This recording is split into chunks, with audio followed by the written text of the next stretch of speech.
Hey everybody, it's Friday. How you doing? Yeah, that's right. Real Bick and Back being bull today on the inaugural episode of BCR, Bombcast Revengeance. That's right. Yeah. The Giant Bombcast is now hitting you twice a week on Tuesdays. That's fine. On Tuesdays and Fridays now. Welcome to Giant Bombcast Revengeance. I'm your host, Jan Ochoa. Joining me, co-captain of the ship, Jeff Grubb. Howdy ho. Listen, I'm afraid of the energy that we're bringing into this show, but that's why I wanted to do it. I knew a late Friday podcast was going to be something different, and I'm just going to sit back and let it happen. I'm not going to try to stop it. We got Mr. Late Friday himself, Jeff Bacalar. Hey, I'm Mr. Friday. How's it going, everybody? Glad to be here. Not gonna lie, a bombcast on a Friday is freaking me out, but I'm loving it. Speaking about I'm loving it, connoisseur of all things nuggets, whether they're chicken nuggets, gold nuggets, nuggets of wisdom, Lucy James. Okay. I mean, now you said that, I would actually love some chicken nuggets. So, yeah, how's it going? It's going great. It's going great. It's going great. He will not be silenced except for this episode where we can't figure out the soundboard privileges. Tamor Hussein. I did everything right and they indicted me. Oh my god. He wants us. There it is. Tam would be very good at poker. Yes, that's terrifying, actually. Nice. Oh my god. Oh, fantastic. Sam, well, you're good at fighting games, right? Like, I know you were doing the thing with Justin, but like when you were playing your friends, you usually got better than them, I would imagine. Say that again? What? You like broke up for like a second, and I was like, I don't know what you're saying. Are you good at fighting games? Yes. Yeah. That's what I would assume. Because I think like a big thing with fighting games is like that poker mentality of being able to like feint and do something different. I think you'd be very good at that. Oh yeah, but the thing is with fighting games, it doesn't quite make. You're not looking at their face. You're looking at the screen. Yeah, but like the whole vibe, your whole aura, I think you could put off something. Yeah. I was good at poker as well for a while. we should have a poker night. We should do poker night. Yeah, I'll be down for that. Okay. Like, but no actual stakes though, because haram betting is haram. Oh, for real? What about if we did for chips that represent currency? Is that a workaround? Is that a loophole? If I have to give you money at any point, You don't. But you have to buy these other things that No, I'm not buying represent no money. chips. What if I send you a Got link it. and you just have to sign up 5 other people, and that's kind of like the money we got going on? No. What if No? you left money on a table somewhere and then I took it later on? What about we start a new website, call it Tamu, and then that's how we wind up making a pseudo pyramid scheme, just sending Now I'm pictures into this. of I don't Tam. trust Tam. Oh, I guess gambling's haram, but like casting spells on your friends is totally cool. Listen, I'm allowed to curse people every now Halala and then. Kazam. I'm sorry. Yeah, halala Kazam. I'm sorry. Like, All right, before we get into what the Okay, show everyone, is, stop making fun of my culture and religion. oh no, I wish, but you literally wrote. He's back. I'm just. Lebowski's back. What did you write? You said, "Sorry, just a little voodoo for you." I'm so glad Bacalar exists to take these bullets so I don't have to. That's what you said. Oh boy. That's what you said.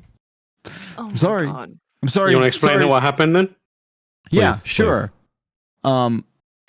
So I had a hockey game last night, and You play hockey? Tam. What's that? You play hockey. Yeah, turns out. And Tam just wrote me in the locker while I was in the locker room. He goes, "What's up, nerd?" I was like, "Hey, what's up, Tammy, baby? How's it going? I'm about to get on the ice. Is everything cool?" He said, "I just want you to know that you're a nerd and I love you. Enjoy the ice." I said, "That's it? That can't be it." He said, "I just want you to know I'm thinking about you." I said, "Well, that's not ominous at all. I think about you a lot Love too." that. Tam, can And I then- read like the last text message you sent to me? Wait. Let's let him finish. Yeah. He goes- After this. I go, I think about you all the time. It's mostly good stuff." He goes, "Just doing some voodoo, you know. Have a nice game." Dot. Okay. 3 hours later. "Well, you did it, Tam. You put voodoo on my game, and then I got into an argument with a teammate in my locker room after the game. Thanks a lot. You got into an argument about He goes, what? mission complete. We're not going to get into what we were arguing about, but Wait, why? because it's not. Packard kept saying that Trump did nothing wrong, and yet they indicted Yeah, him. You kept doing the voice. I said, you want the wall now, don't you? Yeah, so fuck. It was, and then, so I said, look, and then I told my friend, I said, look, this is not our fault. This is my friend Tam's fault, for he has cursed this locker room. Mm-hmm. So that's a true story, actually. That's True how I story. roll. Yep. Thanks, Tam. One of the last texts that Tam sent me before we talked about some work jazz is Hinata is number 1 Naruto baddie. Am I wrong? You're not wrong. It just came out of nowhere, and then Emmy saw it, and she was like, "Is this what you guys talk about?" And it was like, "No, we don't." Anyway, no, we do though. Hey. So welcome everyone to Bombcast Revengeance. Why are we doing the show? Well, I just want an excuse to chat with my friends more. That's really the main purpose of it. Oh, that's so sweet. I con these chuckle fudges into sitting in a virtual room with me for at least another hour. But sometimes we can't talk about all the games on Tuesday because embargoes are weird now. Sometimes games come out later in the week that we may even miss on the regular Bombcast. So we thought we'd have this to talk about more games, maybe dive deeper into more games, perhaps a spoiler cast if several folks have completed the game that we're all very impassioned about. But there will also, most of the time, not be any news because Grub will still be covering it on Game Mess Mornings on Dregs Day. Also, no emails, probably no shout-outs either, but we will have a hot topic of the week. We have cobbled together another fucking podcast. That's right. That's right. With my friends. It's great. It's all about friendship. You described it as like a magazine, and I don't know why that made sense to me. And I was just like, yeah, that's oh, fun, Grubular, like pop that. off. You were the one that put it like that. Oh yeah, and I stole that from Greg Miller. So, and we don't give him credit. Fuck that guy. So I turned around on that. Okay. Yeah. All right. It's basically we're gonna have the Bombcast still every week, and that's gonna be what it has been. But we don't take a time to be like, oh, let's like take maybe a higher level view of what's happening in gaming. We can get into those topics sometimes when we're having conversations, but there's not a space for that. So let's just dedicate a little space aside so we can have fun conversations here and there. Like I imagine this podcast is where spoiler casts can live. It is maybe where if we want to just argue about the best game of a generation for like an hour one day, we could do that here. That sort of thing down the line. It's game of the year deliberations warm-ups. Really, exactly. We're gonna get a little practice in. Few warming up our arms. You got to get those reps in. You know what? Fuck Dave the Diver. Whoa! Die on that hill. Yeah. I'm already anxious about Game of the Year, man. What's Tell me about it. There's so many good games. What's Chip in the Chase? I want to give them all Game of the Year. We have the power to do that. Oh, okay. I guess you can't give every game of the year. It's just not how it works. Okay. All right. Who said that? Shoot your shot right now. All of us here. What is definitely not winning Giant Bomb's Game of the Year? Starfield. Tears of the Kingdom. Yeah, I knew you were gonna say it. That's why I'm so curious because I think there's a strong chance it won't because there's so many things to like pull people's votes in different directions. And Alan Wake came out. Yeah. So I mean, that moment when we're all putting our votes in, I can't wait to see. I'm listening, Tam. Are you talking? There's a lot of shit being talked right now. And honestly, it's fun. I don't think Tears of the Kingdom's got a chance. I think that's going to make it so much sweeter when it does win. Yeah.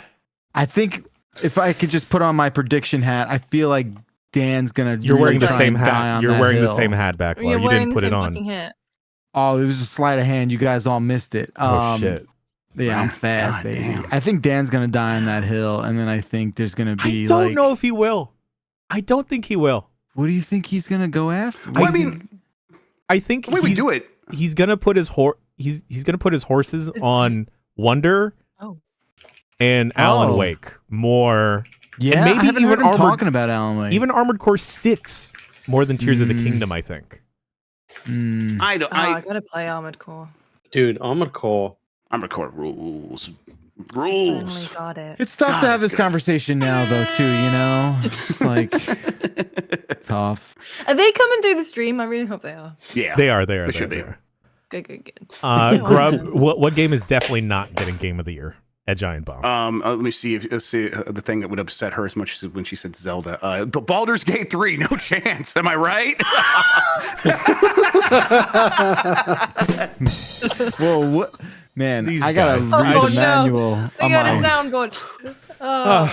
Yeah, Resident Evil 4 Remake, that's the real one that doesn't actually have a chance. That Mike keeps saying, it could make it this year. Hey. I'm like, oh, honey. For sweet me, boy. it's easily in the top, like 10, maybe. Can I say but, something yeah. that probably won't get into the top 10? And here's a hot Yeah, take. what's that, bud? What's up? Hi-Fi Rush. Oh, That's No. probably that's like a recency bias thing, I think. But No, yeah. I don't know. It's great. I'm exactly where Jan is. It's not a recency bias. I love that game. It's probably not going to make my personal top 5, and I will be happy if it makes my top 10, but I don't think it will. That's weird. A lot of games. Yeah, I that's love fair. that game. That's fair. Games that came out. You're right. There have been so many games. I've practiced my monologue 5 times this year. Oh no! Which nude teen game came out this year? I don't know. Well, there's a different game that starts with a nude person. Oh, that's okay. Fair enough. I don't think you're gonna need a rant for that one. Oh, though. I know that one. Yo. That's a good one. Well, let's talk about some video games. I have a list here. But you know what? I haven't spoke to Tam and Lucy about any video games recently. What have y'all been playing? You gotta pick. You want to pick one? Oh, Jan? me? Me? I've been playing. You can probably guess exactly what I've been playing. I'm playing Alan Wake 2. Oh, perfect. Okay. Well, that's the game I have We've been- listed here. Wonderful. We've all been playing Alan Wake to various degrees, and that is a good ass game. I've not finished it yet. I got like pretty far in for like review stuff, and then ended up traveling and doing some other business as well. And yeah, I'm still making my way through it, but I'm taking my time, which is something I'm trying to force myself to do a bit more nowadays. Jeff, you've 'cause I raised feel your like- hand. Yeah, I've heard people say the game's a masterpiece, and they love it. And I'm still what people saw on the stream the other day. And if you haven't seen the stream, I got to basically the Alan Wake experience beginning for real. Like I think I was going to start playing as him. I'm not saying that I don't enjoy this game. I've enjoyed what I've played so far. I just haven't seen the things that have made people say what makes it a masterpiece. And I'm wondering if it's anything you guys can communicate in any way that like can encourage me to keep going. I think I'm on board with this game now. Yeah. But anything you could say to be like, here's what you should be looking forward to. Obviously, without spoiling, we're trying to avoid that. But I don't know. Tell me what really is getting you guys your motorboats going for this. I think you Your got motorboat. to a point yesterday. What is making you motorboat Alan Wake? Yeah, what's making you motorboat the Wake? Who are you motorboating in Alan Wake? The Alan first guy, Wake. the Nightingale. Mr. Nightingale. Yeah. No, I think I don't know if there's like a moment. I think there's a lot of moments, but I don't think there's like the one thing that kind of like opened my eyes wider than they were before.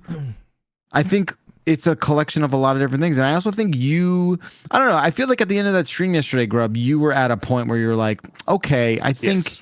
you seem I'm to have a hooked. different, I'm hooked. you're hooked. Yes, Yeah. I'm still not like, I still don't understand what people mean when they saying it's a masterpiece. I'm curious That's what all. Jan has to say about this. Michael Mahardy wrote an article for Polygon recently about the perfect 15-minute sequence. I believe that was Mike, right? You wrote that? That was Mike. The sequence is called We Sing. We Sing. That's chapter 4 Initiation of Alan 4? Wake's.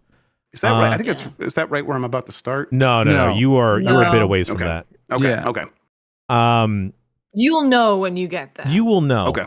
And let me tell you, it is one of the things that I don't think I've ever experienced in a video game, let alone had ever thought to try and experience in a video game. And I think that's why a lot of people are equating Alan Wake 2 to a masterpiece, because it is offering such a fresh experience for a lot of players. Because, think, not to poo-poo on Resident Evil 4 Remake, But please, go ahead. but it's the same wet, goopy, gory game. Not the same, a lot of improvements, an obscene amount of improvements over the original Resident Evil 4.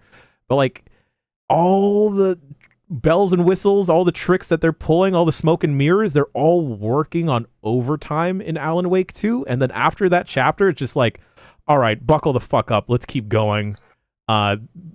it's I don't want to say a once in a lifetime, but it's like a once in a every 5 years type of experience where there's so many very ambitious games that come out, indie, AAA, AA, B game, whatever else have you, that may not hit the mark completely for everyone. But I feel like if people just sit down and set aside some time to play through this, a lot of people will be wowed and walk away thinking like, holy shit, this is amazing. Because there are people, so many dumb ass people out there that think like, man, games haven't been good in how long now, blah, blah, blah. Yeah. Games are all the same. Well, that's not the fucking truth at all. Fucking go outside, buy Alan Wake 2, go back inside, and continue playing it.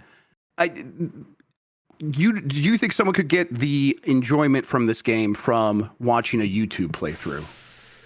No. Because that's what I've heard, like, it needs to be a video game. And again, what are people saying? It's not a video game? No. People are saying it needs to be a video game to do what it does. And again, I've not gotten to those points yet. So my experience has been, I'm walking through the woods. I come to a cabin. I need to go get a fuse, put it in this thing. Now the light's on. I go inside the house. Like, that's the game I'm playing. And I still see, yes, I see there are vague mysteries along the periphery that I need to explore more deeply. But what I've done so far has just been like, I'm playing a video game that's pretty familiar in a lot of ways. And so I'm just like waiting for it to open up. I think I do get the idea it's going to open up soon, but I'm just like still looking for what that is. This is a lot. I just feel like, I don't think I've hit this point that Mike and you are talking about, Jen, so I'm very excited about this. I think this is so amazing because it does uniquely work as a video game. And I think we were all lamenting the idea of like, this is probably gonna be an HBO show at some point. I think there's a lot of just, I don't know. I think the game element of this allows it to be so many different things, right? Which is really fun. It allows it to be a movie. It allows it to be a game. It allows it to be wear so many other hats. And believe me, I know a thing or two about fucking hats. Yeah, okay? He just changed to another hat right now. I think there's an element of it feeling familiar because it's stuff that Remedy has been doing to various degrees in other games, that to different levels of success. I feel like nothing in here feels new to Remedy, although it does feel uniquely Remedy. Like, no one else is doing live action in their games, as far as I can tell. Not like but because Remedy's been doing it for a while now, especially since Quantum Break, definitely during a little more Control and Alan Wake 2, it doesn't feel fresh. The thing about it that's different here is like, this is the game where they figured out the perfect ratio, the way to make it meaningful, the way to make it interesting, and not like represent it as the same old gimmick from previous years. It feels like in the previous years, it could have been argued as this is a gimmick. This is a gimmick that they're just adding to a very plain game otherwise.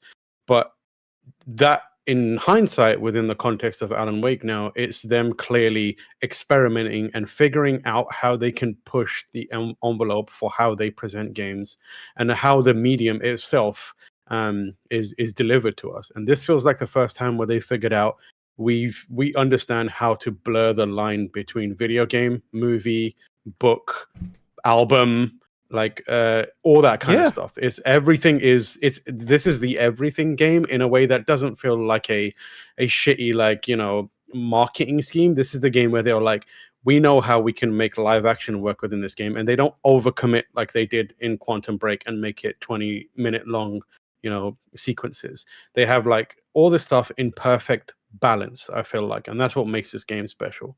Yeah, I know a lot of folks really were gushing, and I enjoyed Immortality a lot.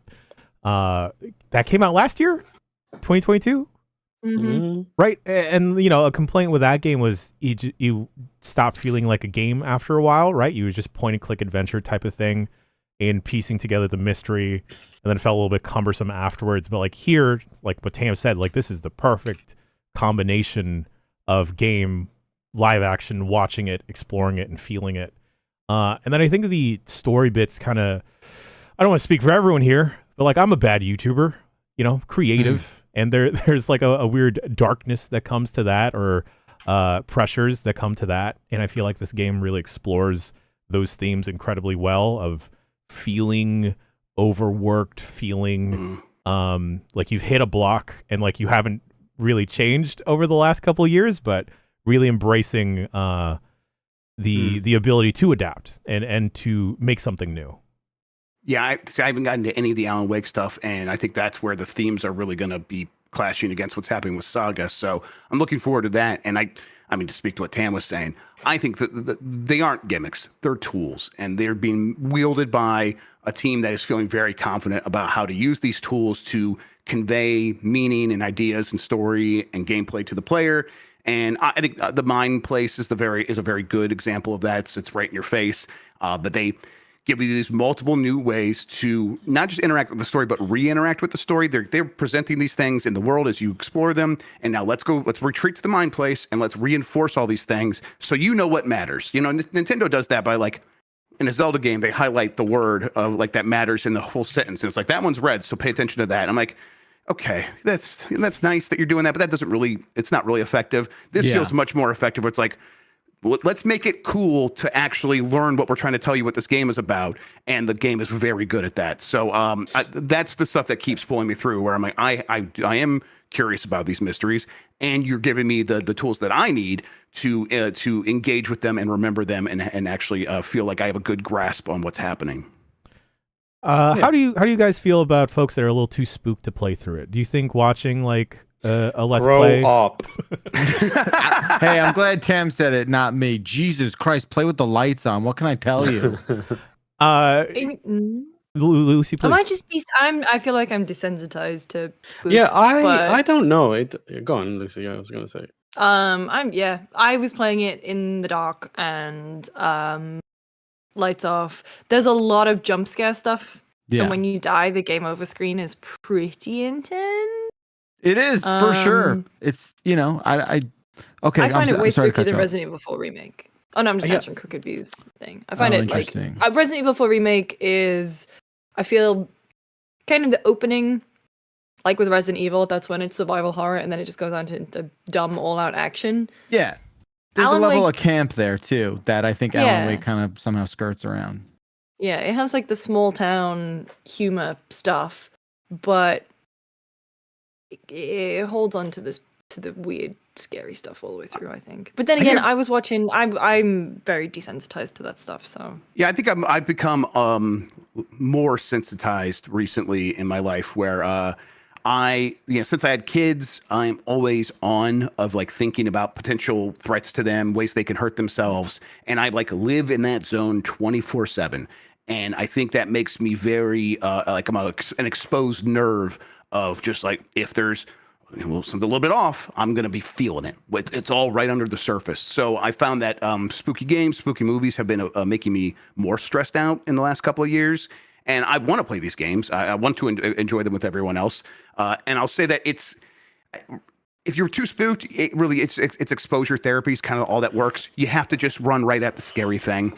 If you are scared in a scenario, if the music's starting to play up, if you know a bad guy's going to be around the corner, really the best thing to do is run right at him. Go let it just happen, and then now you know what the threat is, and that has immediately desensitized me in a lot of these situations, or helped lessen that feeling. So I do wonder. I do wonder if it's people looking at Alan Wake and going, "Oh, this is a survival horror game. It doesn't, and thus it means it's spooky. I will not play this." Instead of actually playing it, because I think I was gonna say, it's not scary. It's unsettling, and it's like quite atmospheric. I wouldn't describe it as like being things that you would be like, oh my god, I can't look at the screen anymore. I think I feel like moments of that where you're like peeking through your fingers. What I was going to say is you have some degree of control in that moment. Like it's not like you. No, it's a different game. Yeah, nice. Lucy, high five. You have some quantum break in the game as well. Yeah. I feel like if you like, fucking shit. I was just about to say. Damn it! I was just about to say, like, if you're careful, you can control the max pain that you receive. But like, yeah, in a moment, there's never quite a jump scare outside of when you die and it does the weird like that kind of shit. But like it feels like it's paced in a way where if you can usually sense when something's about to happen, and you can have that moment where you take a minute, breathe, kind of work your way up to it, and then go for it. I think like if you're like, oh, this is scary, this is a scary game, that's not for me. I mean, like if you just don't like those games, then whatever, do it. But if you're like, I really want to play this game, but I think it's too scary, maybe give it a try, because it's not as terrifying as you might imagine. It's more atmospheric and weird. Playing on Discord with friends. I had that's Sean and Christian hang out with me after the podcast the other night, and I just shared my stream with them, and they were just kind of talking me through it, and I was totally fine in that scenario. I like that idea, playing it with friends, especially now over Discord. I think that's a beautiful idea. I think, look, if you make it past that first 15 minutes, like I think you could probably hang. Yes, I definitely think that's right. Yeah. Sure. You know, what I was going to say is, folks that may feel the pressure of a survival horror game, just bump it down to story. It's completely fine. Nothing wrong with that. Yeah. You get plenty of resources. It can still be challenging. It doesn't affect the puzzles or anything. Doesn't really affect your enjoyment of the story. This game knows I suck anyway during that first boss. It's like, don't worry. I'm going to spoon feed you this guy on a silver platter. Don't worry. Tam, how far are you? Are you almost near the end, you think? I think I'm doing the thing where I'll do a little bit of one path and then a little bit of the other, and I'm going back and forth. And I think I'm like most of the way through Alan's stuff. Okay. And I've done a bunch of Saga stuff. I'm at a bit now with Saga stuff that I've done before, so I'm kind of not avoiding it, but I'm like, I want to see all the new stuff first. Wait, hang on. You're at this stuff with Saga stuff that we played in LA? Yeah, the very early stuff. Oh, you got a lot to go. Yeah, I know. But I've done almost all of Alan's stuff, I think, most of the way through. I think Saga stuff is a bit longer. Yeah. It can get super long because of the exploring to the side. Yeah.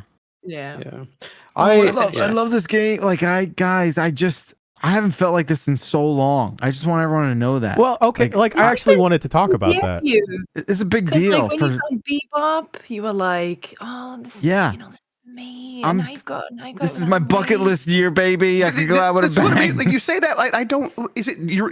When I asked you before, you said it was all of the things it's doing work together in conjunction. That's the explanation, right? That's my explanation. Okay. But I think I got into it very specifically on Bombcast, the other Bombcast on Tuesday, where the Unrevengeance, right, the non-revengeance. It's actually called non-revengeance now. Where a lot of the points Tam made were like, I do think there's a special uniqueness to this game's narrative chops, that it feels so refined and so well tuned that I am enjoying it from every angle that you could possibly do it, where you are playing, you are watching, you are experiencing, exploring, and it's just my shit, man. Like I love scary, spooky, stuff. Yeah. And if you can do it in a way that has me so excited that it shares canon across games and is just like, and again, I compared it a little bit to Resident Evil 4, and Jan, you touched on this as well, where like we saw very much what survival horror looked like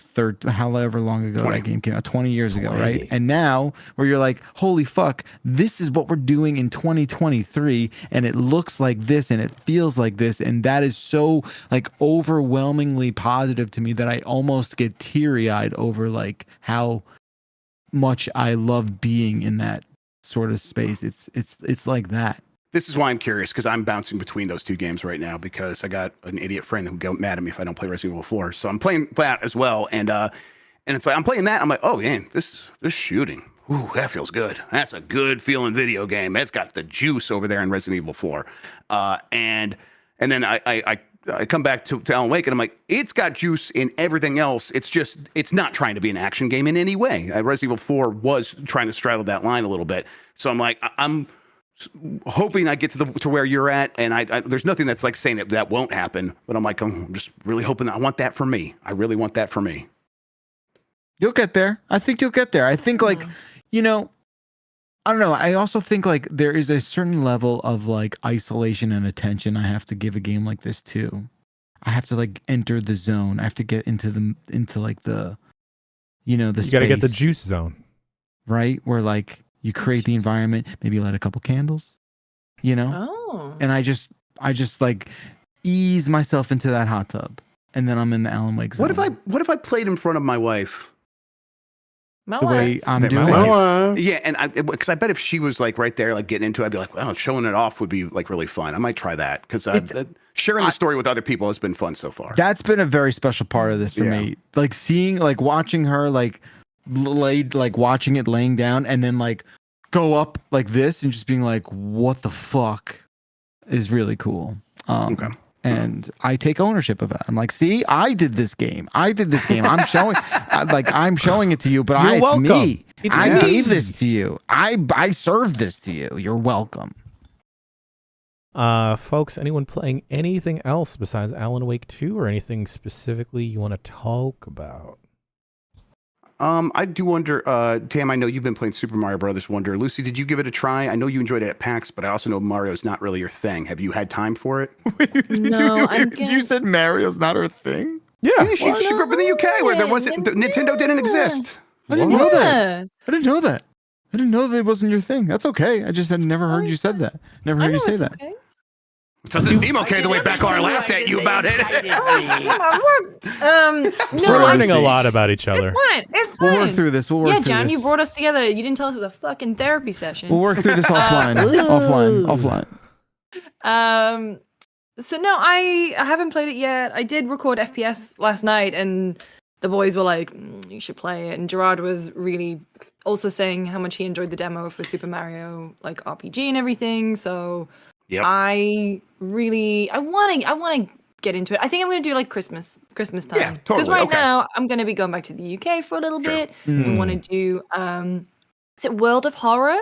Mm-hmm. Oh, yeah. Junji Ito kind of inspired weird ass game. I don't know. We were just in people were talking Indieland. about It's like this. a text Yeah. kind of thingy. Yeah, so I've got that queued up, and then after that, I'm gonna go into Like a Dragon Gaiden, and then man, I'm so excited. And we're gonna have like Christmas break. But I mean, Wonder seems like a good holiday game. I can see that for sure. Well, that's the things I'm going to get my nieces a Switch for Christmas, and I'll get the one with Mario. And I've said to my sister. Love how you say that name. Love how you say it. Love it. And so how do you say it? Mario. Yeah. Thank you, Tim. Thank you, Tim. Thanks, guys. And so I said to her, I was like, what if I gave them the Christmas present early and set it up and, we get to play it. Man, you were gunning for cool aunt, aren't you?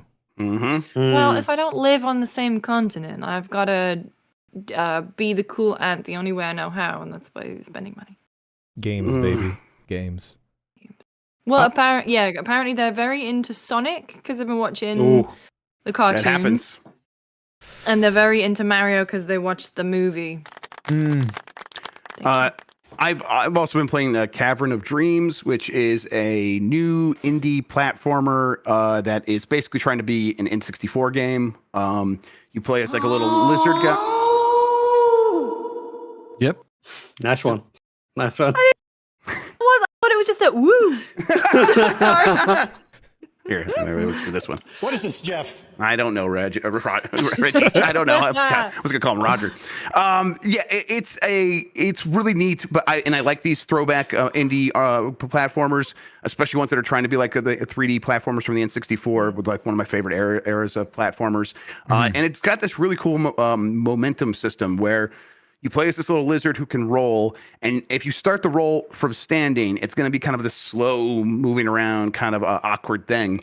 But if you like jump into it and you hit the ground as you're about or you hit your attack right before you hit the ground, you then can roll into it really hard, and then you can carry that momentum forward. And there was like this big gap that I was trying to jump across, and it's very early in the game. It's like a tutorial sort of skill check gate, and getting across there, I just couldn't quite hit it. And then once I really got in the flow of jumping up, hitting this attack right before I hit the ground, rolling into the roll, and really feeling that, it's like, oh, this feels really good. It's like a skill-based 3D platformer in a really cool way. And I think it's a good-looking game. I just it's always so tough with these, like, are they going to have the interesting level design to carry it through an entire game? And that's tough, but I don't think it's some huge, massive thing. And this is from a guy that's done a bunch of these. So kind of having a little snack of a 3D platformer every once in a while is pretty cool.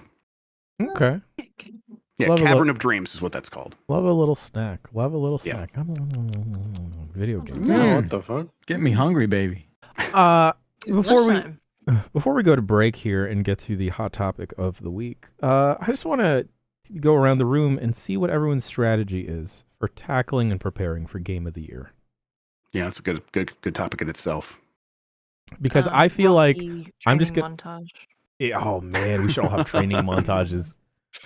I feel like I am gonna have to try and lock myself into streaming at night in my own time to force myself to finish stuff. What's the top tier priority for you, Jan? I feel like I gotta give Baldur's Gate 3 another college try. I'm playing it on the Roger Ally, and it's running pretty good on there now. And I'm into it, but I keep bumping up against just not really knowing what I'm doing occasionally, or being out of my depth. And I ran into this guy Anders, and he's level 5, and my characters are all level 2. And I'm like, should I be where I'm at? I get the feeling I shouldn't be. The game makes me feel bad for running away from this fight, but I'm going to run away from this fight. And then I went down the street, and there was like a bunch of wolf men, and they were also way too high level. So I'm like, okay, I'm not supposed to go this way either. I'm just getting crushed everywhere I go. So I'm like, I'm going to have to sort of sneak out of this place, go do some more level appropriate stuff, and then come back. But every time I do have a conversation with anyone, and every time I'm rolling a dice, I'm like, oh, there's so much possibility here. It really is my kind of game. So I'm into it, and that's the game. That's number 1 for me as well, Jan. That's the one I want to play the most. I think my problem is not the rest of the games that I want to tackle and try and finish this year. They're all fucking RPGs. Hey, oh wait, let's not talk shit about RPGs. Lucy, my RPGs are friend. the best one. I agree with you, dog, but like they take too long. I'm digging Star Ocean Second Story R, whatever the heck we're calling it. It's gorge. I think the Game Freak should steal this, make other Pokemon remakes look like this, because it's absolutely amazing. But it's a long lead up. Same thing with Sea of Stars. I was just about to bring up Sea of Stars. It's one I really want to play. It's a good game. I'm gonna put it on the Roger. Put it on the Roger. Bacalar, Tam, Lucy, any strats for tackling, preparing? I'm just gonna panic. As usual, panic and try and play everything I possibly can. There's like 1 or 2 gigantic holes in my gaming year that I should probably address. Street Fighter 6 for you? No, I played that. Oh, I played shit. that. I only played like bits of it. It's really Baldur's Gate. I didn't even touch that shit. I don't even know exactly what it is. I've just been nodding and asking generic questions to assume that I appear that I'm interested. So You're just hoping it like will pass you by. You can I hope that just washes over and I just don't have to like. Shouldn't be an issue. Yeah. It seems unimportant. But so I need to do that. I also need to play. I started Cocoon and I really dug what I played, and That's I feel like good. That's good to know. Oh, and the other one. So if it's only 4, I'll get through that at some point. I got nothing going on, right? And then Cyberpunk. I want to do more Cyberpunk. Shit. Oh yeah, you should finish that. That's great. Yeah. So I have 2 long haul flights coming up.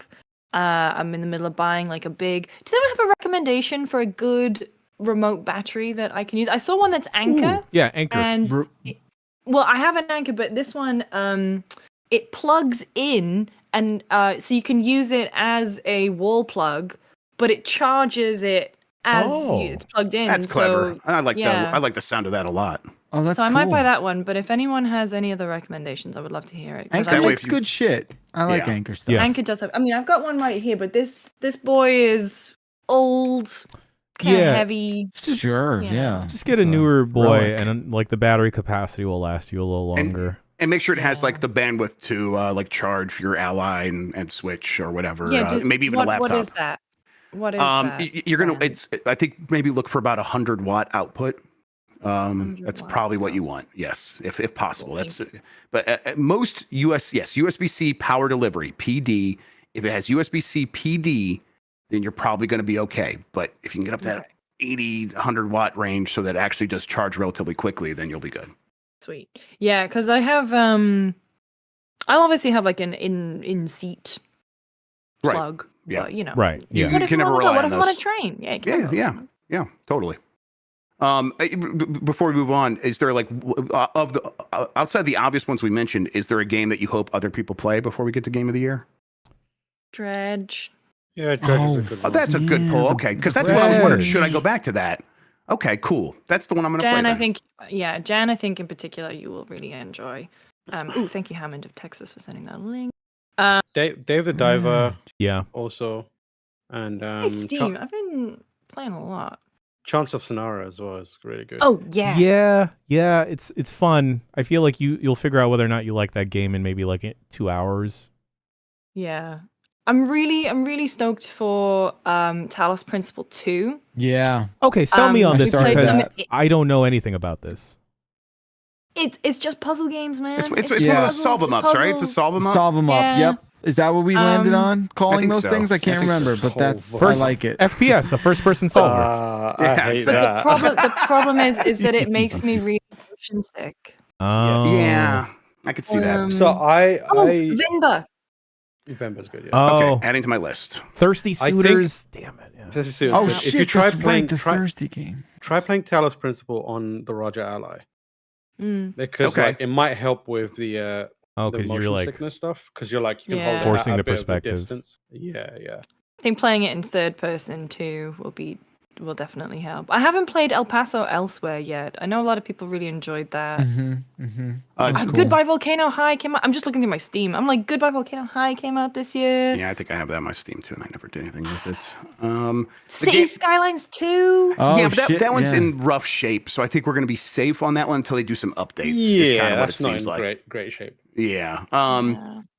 The one that that's definitely in my top 3 still that I would like to get some love, but I know it's unlikely is Pikmin 4. I think it's truly a masterpiece. It's truly very, very good. It's my first full Pikmin. I enjoy it a lot. I might go back into it. I should go back into it. Jan, did you play Tinykin from last year? I did not like Tinykin. Oh, that's right. That's the thing I hate about you, Jan. Other than my Welcome to crippling Revengeance, gambling, other than my crippling gambling addiction and coffee addiction, and an ass that just won't quit. Wow. Yeeks. Wow. Oh, that's awesome. This truly is a therapy session. That's what Revengeance okay. means in Giant Bomb. 2 games. I going off that tip that Grub mentioned. Blasphemous 2. Yeah. yeah. Good. Okay, all right. Games, huh? It's Son a of a bitch. really good Metroidvania. It makes me confront all of my Catholic guilt, which is fun. Oh shit. Okay. And Oh Lies yeah, of it's P. fully Catholic Metroidvania. Lies of P is another one that. Boys. Yes. Oh shit. I just typed something and now it's gone. Can you promise me to play that you will play? Where is it? I just went past it. Modern Warfare 3? Oh, no. Vamp. On it. Vamp. Yeah, Modern Warfare 3 is what she's definitely going to say. Vampire- Humanity. Oh, Humanity. I played that. I yes. played that. Yes, I'm going to play Humanity. Yes, I that's played the one that. I've been trying to think of for weeks. Humanity. Yes. I played that with my man. kid and had to answer a lot of upsetting existential questions. It's also on PlayStation, I think, as well. Yes, It I is. think it's on Yeah, it's PlayStation on Plus. PlayStation. Yeah, he's like, Yeah. where are they going? Where are all these people going? I'm like, I don't know, but we don't ask fuck that 'em. question. Fuck them. All right, I'm downloading Humanity right this second, which is probably going to ruin my podcast. Yay. But oh well. That's fine. It's worth it. It's worth it. Wow, I'm just suddenly Vampire? reminded. Yes. I'm suddenly reminded Father. that there's an obscene amount of video games that I've still yet to even touch, and it makes me Yep. sad inside. Yep. Oh boy. Oh boy. I almost wish. Here's the good news. We just got to get down to 20, and then we just vote, and then you just pick your And then we favorites. just- Well, Yeah. here's the thing. You know, with the staff, with the team we have, I feel like we cover a wide net of games that I feel Yeah. like the 20 we get down to, I feel confident that those are the 20 best games of the year. Also, we're all super Your fucking voice smart. cracked. Yeah. And Your the voice scary cracked when you thing. said I feel confident. I'm just going through like puberty again, you know? The scary thing is, it was actually hard to cut some games out of the top 20 last year. It was. So I think it's actually going to be a bloodbath this year. Fucking People are asking, 20 to 24, it's going to be Don't there's gonna be like forget. 3 or 4 games left out that are going to be like, ooh, that hurts. Still playing Spider-Man. People are asking whether Mike is going to be included in Dibulations, and the answer is absolutely not. No. Yeah, kidding? Tam will quit if he is. He said it multiple times. We can't have someone with opinions that bad involved in this. I'm just so glad But you're Tam, here, you're allowed in. Tam, oh man, I love you so much, bud. I'm kidding. It was too easy. Does everyone else hear that? I that heard was really cool. I just thought that That's was a like curse. a new doorbell I had or something. I was like, wait, who's I did here? everything right and they indicted me. KO! And with that, we're going to take a quick break, and then we'll be back with our hot topic. Fade into black.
That's right.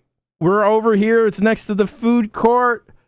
Time to go get your Funko Pops, anime t-shirts, selective wrestling memorabilia, and weird body-piercing jewelry, because we're at the Hot Topic today. Hell yeah. Man. Wait. Someone could have air horned. Wait. Say it again, John. Say it again. We're at the Hot Topic today. Hell yeah. It makes it better that the horn is just Do like... it again. I got a better one. Okay. All right. We're at the Hot Topic today. Solving crimes. That's right. We put Wait, do it one more time. Okay. We're at the Hot Topic today. Fat ass white girl. That's more like it. Hey, depending on the type of... I'm not trying to get canceled today. I'm not trying not to get canceled today. Canceled. God, I've been rewatching Community lately, and I realize I'm Ken Jeong's character and the fucking Dean, just inserting my name into virtually everything. But people who do that are the fucking worst. Yeah. Wow. Scum of the earth. Yeah. Wow. Anyway. Okay. Hot Topic. The Hot Topic we decided... Hot Topic. Shouts out to Jim Gaffigan bits from 20 years ago. Yep. We've chatted about this for quite a while on the website. And I thought, what better time than to just start a whole new podcast besides conning my friends into spending more time with me is to talk about why potentially is the Switch the best console ever? No. Oh, all right. Well, Lucy, open it. Yeah. See you next week. That was quick. You got. Bye. The Switch is a fantastic console, don't get me wrong, but it is a fantastic console basically for Nintendo and Fortnite and Minecraft. If you want to play any other AAA game, the worst place to play it is on the Nintendo Switch. Well, the AAA games aren't going on there. Yeah. A bunch of them are, you've got, they stream a bunch of stuff, like Control was on there for some reason. Hogwarts Legacy is still right. apparently coming to it. Yeah. Overwatch is on there, Apex is on there, but they're like the worst versions of those games, and so that's why the PC is the best console. Well, PC. Wow. Okay. Wow, PC. I'm a PC person now. Yeah, but PC's not a console. Okay, well in that case, the best console I've made is Steam the Deck. Xbox 360. Say Steam Deck. See, I think I'm with Lucy in everything she has said the last 5 minutes. I will say that Jeff? Yeah, it's true. Xbox 360 is a special one. I just the Switch lineup, you could just say just Nintendo games. That's like 20 of the best games ever made in the last 6 or 7 years. And You play Elden Ring on there? well, fuck Elden Ring. I mean, listen, no, okay, Elden Ring was the Whoa. You didn't hear that? So you see what I did there? Was Dude, I forgot TAM. Oh my God. activate my TAM card. Okay, that's what that was. You did. You played your TAM card. Did you put the whole monologue on? Don't worry about it, right? So okay, AAA games, that's going to be the big slight against the Switch. But I play a lot of indie games. I play way more indie games than I'm playing AAA games, not just now, but for many years now. I played 80, 90 hours of Dead Cells on there, and that was amazing. I played 150 hours of Hades on there, and that was amazing. And there's 12,000 games on the Switch, and a lot of it's shit, but a lot of it's actually pretty good. I mean, listen, there's a lot of shit on all consoles. Like, Fair, yeah. But like that many games getting released, you're going to be able to go in there and just explore and find some gems. But really, it does come down to, I think those Nintendo games have been on a real high tear. Yeah, they've been on like strength to strength. And starting in 2017 with Mario Odyssey, one of the best games ever made, and Zelda, what's the first one called? The Breath of the Wild. Breath of the Wild. Yes, and then a really good Mario Kart game, not maybe ARMS, but like every year since then's had at least one or two pretty good ones. And then we're in 2017, we have Pikmin 4, another Zelda, and now Super Mario Brothers Wonder. And it's just like, man, that's a really, really strong lineup. If we're comparing first-party games, I do think there's a really strong argument for the Switch. But I'll agree the weakness, it probably is the third party. Right, and I think that's what you have to consider when we're talking about this, right? You can consider it, yes. Yeah, of course. In a vacuum, I think it's the best Nintendo console ever. Yeah. Sure, that's easy. I think that's pretty easy. I think you have to look at the fact Lucy brought up Xbox 360, literally a console where every single one they made originally broke. Hey, every Switch, single one broke. those Joy-Cons all break. Yeah, that that's true, yeah. Joy-Con drift. I wonder if you know. Right? So there's that too. But every single Xbox 360 was defective. I'm not joking. That's true. no, Don't ever I admit know. it. No. But I that's had one exactly broke. what happened. They made all it to broke. like $1 billion write-off for replacing those things. I feel like people are very, very, very underselling the PlayStation 2 today. Right? All right, Oh, yeah. we'll get there. Fucking You're, Fucking hell, there's it's not even a competition. It's Come fine. on. It's fine. I could also change my vote, but I think I Oh, think like the voting. three. I think there is the an loyalty. amazing. I know it's fleeting. I think there's an amazing legacy moment where you're like, God damn, that was a broken console, and it still has this legacy that is like almost impenetrable. Well, I think that because that's when it made playing games with other people, and not Right. just playing games with other people, being able That's to what it is. go on your friends list and see what everyone else is playing. Right. And for those first couple of years, it was like, man, everyone's just playing Oblivion, and then everyone's playing the next game, and then everyone's playing the next game at the same time, and that making you feel like you were part of something was pretty magical at the time. And so, yeah, that stuff. I don't think it's ever been better than the Xbox 360 when it comes to So that. have we already moved past the idea Well, that the Switch is the best console? No way. Here's No what way. I want to say. Add to that. I think if the Switch is not the best console ever, which I'm still on the fence of saying whether or not it is, I think it joins. Fuck, god damn, it's another wrestling analogy. it's a short list. Oh my god. What are you gonna It say? joins that list of pillars in The Mount terms- Rushmore. Oh, sure, the Mount Rushmore, where like when I fondly think back at the last couple generations, I think of the 360, I think of the PS2. I think a couple years from now, we will think of the Switch in that same category. Sure, that's totally I was gonna fair. say, I think Jan. we can all agree that no one is going to be saying the PlayStation 3. Nope, exactly Yes, right. Yeah, The- the PlayStation 3 is a real miss. It was. Jan, what is the topic that you wrote down? Is the Switch the best console ever? Okay, that is the question that we need to answer. No, Sure. it's in top 5. It's a yes or no. It's a simple It's question. a yes or no, and the answer is no. The answer is no. Yes, It's not, that is no. correct. I mean, like it is. It's a good console. Like it's a good handheld device. It's got some good games on it, but it was like immediately outclassed by everything around it. I feel like the idea of a good console is you have to also factor in the fact that owning a Switch also makes you incredibly envious of literally everyone else around you who has anything else, because you're like, I can't fucking play that. I can't play that. I can't play that. I can't play that. You have it. The Switch is like, I remember when it first came out, everyone was like, you get a console and then Switch on top to like to be there. You play the Nintendo games, and I feel like that is why it can't be the be all end all. I love my Switch, but I am playing Nintendo games on it and nothing else. And that's it. That It's is a complementary It's a console. Nintendo console. I don't think that can make it like any other console in history makes a better case for owning it on its own. Even like the GameCube, which had a real rough go of it, I would say has a better case to make for owning a GameCube and nothing else than the Nintendo Switch does.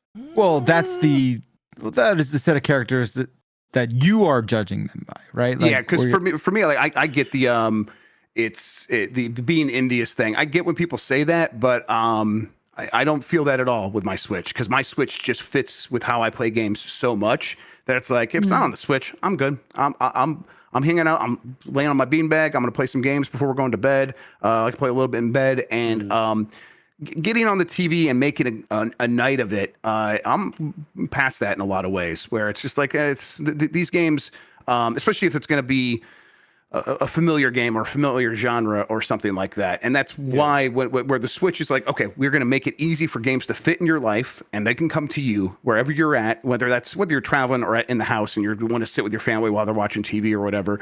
And so that goes a long way for the form factor for me. But then, when a game is on there, and I will admit I'm not playing a lot of the AAA games on there that do get ported. I played a little bit of The Witcher, but that was years after it came everywhere else, so that hardly counts. And it always is a worse experience. But there are so many good games on the Switch that don't even factor into that arithmetic. Like it's never even really occurred to me as a problem. I'm playing the Switch constantly and have been for 6 or 7 years straight now. So I just don't feel that at all. How you getting on with the online stuff on this one? So I agree with Grub a good chunk of it, except for the Nintendo Switch Online service, where it is very lackluster. I flipped my shit when they announced that they'd be adding Game Boy Advance games to it. And to this day, I don't think we have that many still. At least we don't have the ones that I would consider as like part of the canon of the GBA. Like if they had thrown in Final Fantasy Tactics Advance, I'd be down with Grubs saying that this is the best console ever because I have that opportunity to play this game all over again. And now there's other people that also have this opportunity to play that game all over again. Grub, you were about to say about the online stuff? Yeah, I mean, it's bad, especially when it comes to any sort of trying to communicate with your friends. They're like, use this app, and that app is a joke. It's a fucking joke. It's really bad.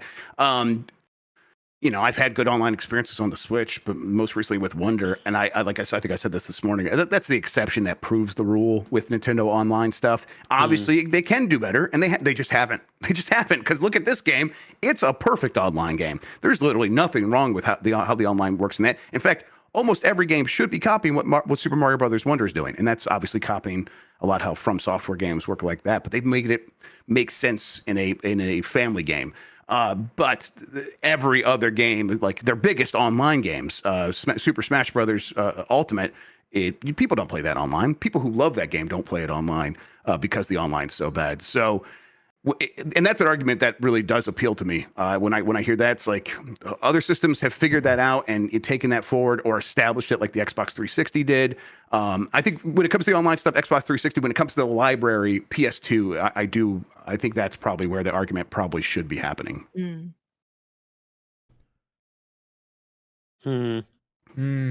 Interesting. I still maintain that it's not the best. Yeah, I think it's not. How about I love this? it. I got an OLED one recently, and it's great. Yeah, it's very pretty. What if we did a either a top 5 or a Mount Rushmore? How many faces are on the Rushmore? 4. As many as you want. No, there's 4 faces. No, there has to be 4, I guess, right? Yes. Nidaime Sama, Sandaime Sama, Yondaime Sama, And Tsundere. Yeah, and Tsunade. and Jotaro. Oh, listen. Wrong anime. And that one in the can, baby. I think it's okay. So we're saying yes to the Switch being there, right? Let me get this out of my brain real quick. I feel like the Switch hasn't completely reached its full potential because of it doesn't have much time left. Well, I don't think it will. I don't think it will because of Nintendo kind of putting itself in both camps of wanting to be a home console, wanting to be a handheld. There's not enough stuff for the Switch to be a modern handheld device that's fun. Like, I think it'd be completely different if there was Street Pass available on it or some type of like more mobile friendly online games, which the Switch is just not built for it.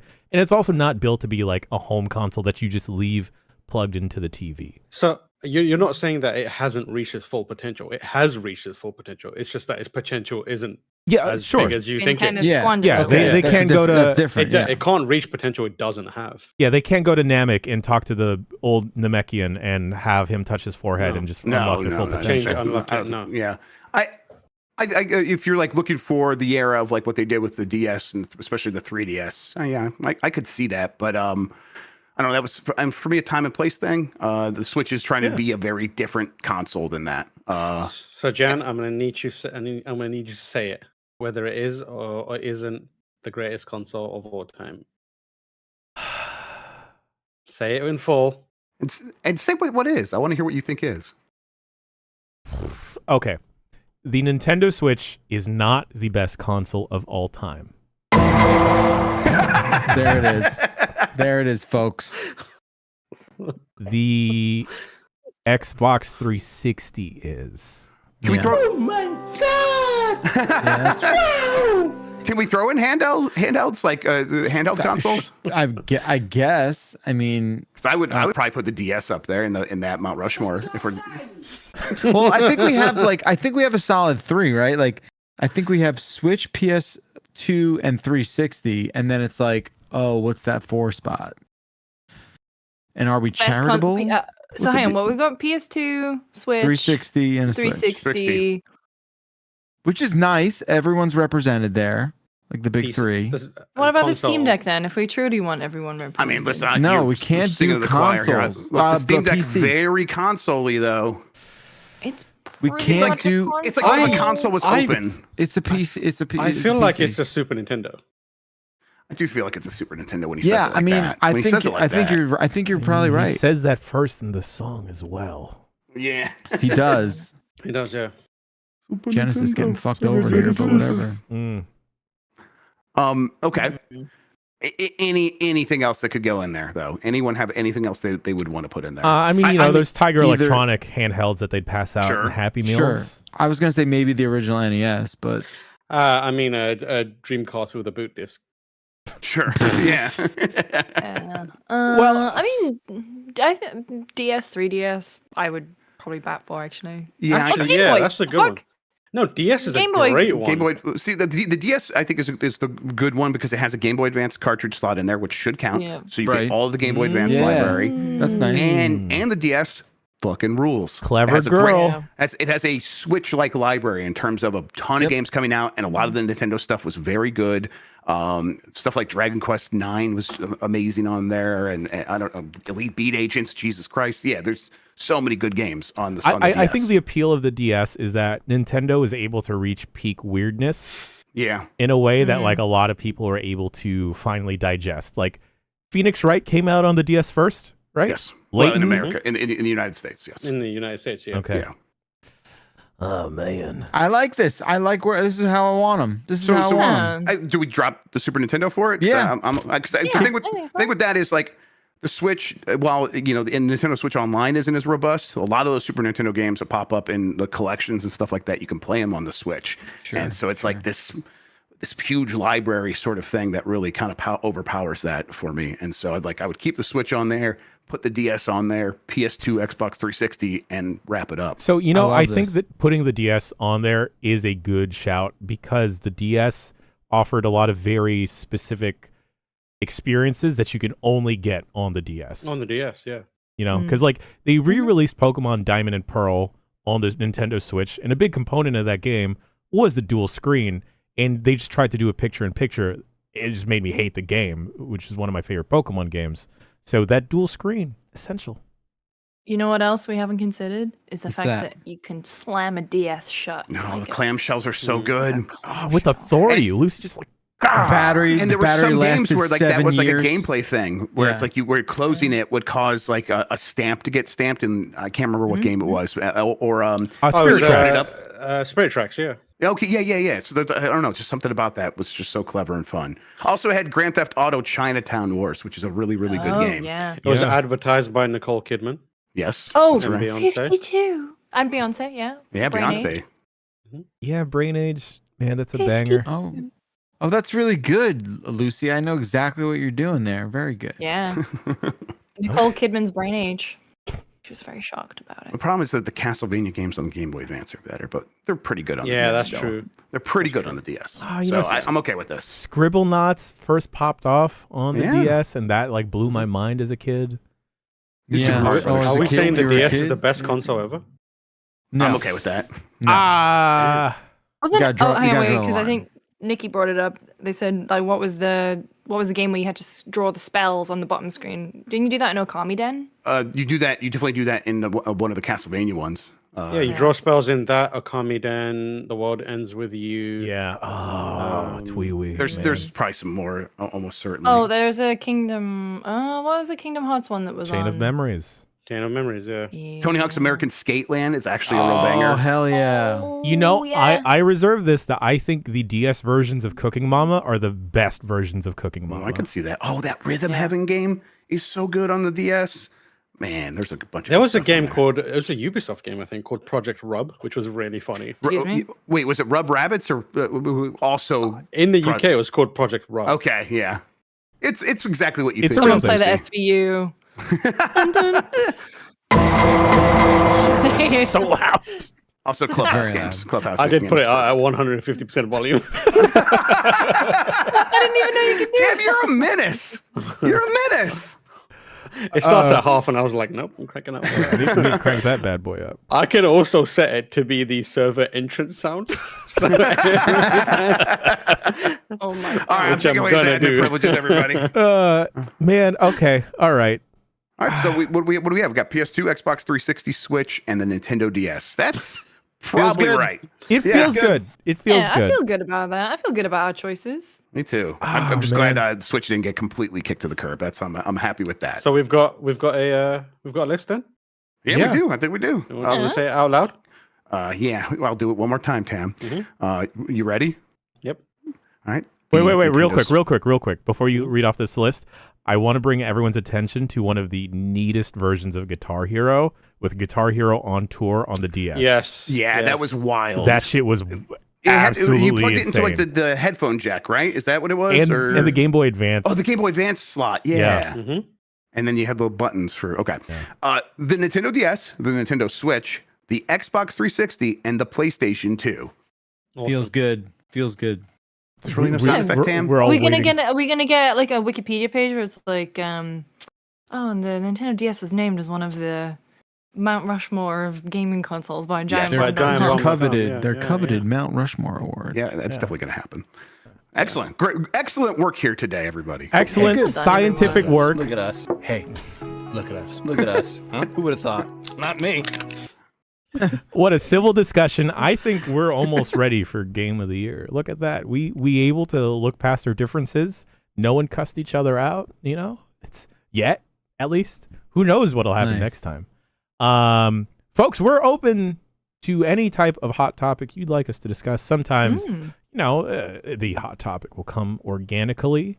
Next week, it's going to be hyper specific on a very specific topic. It's fuck the government week, and we're going to talk about that one commercial from Alan Wake. Hell yeah. Exactly. But I've had a lot of fun. I cannot wait to be on the Bombcast and be on BCR and catch y'all every Tuesday and Friday moving forward. Well, sometimes Fridays will change. Next week's Veterans Day here in the U.S., so it's going to be a little funky. But I've been Jana Choa. He's been Jeff. He's been Tam. She's been Lucy. And you at home have been doing great. You deserve the best. You should get yourself a present before anyone else this Halloween season. Not Halloween season. Treat. Holiday season. It's still Halloween season to me. Eat more candy. Jan, I just pointed at my wrong camera, okay? Like, we're all doing fine. We're all doing fine. Oh, shit. Jeff Grubb is taking on an improper habit. Go buy some pie. You know what? Go to the local Cinnabon next to the Hot Topic and feast. We'll see you next week for another episode of the Giant Bombcast Revengeance. Thank you. I love pie. I don't like any of that. What is happening? He's got some Lebowski energy, man. He really does.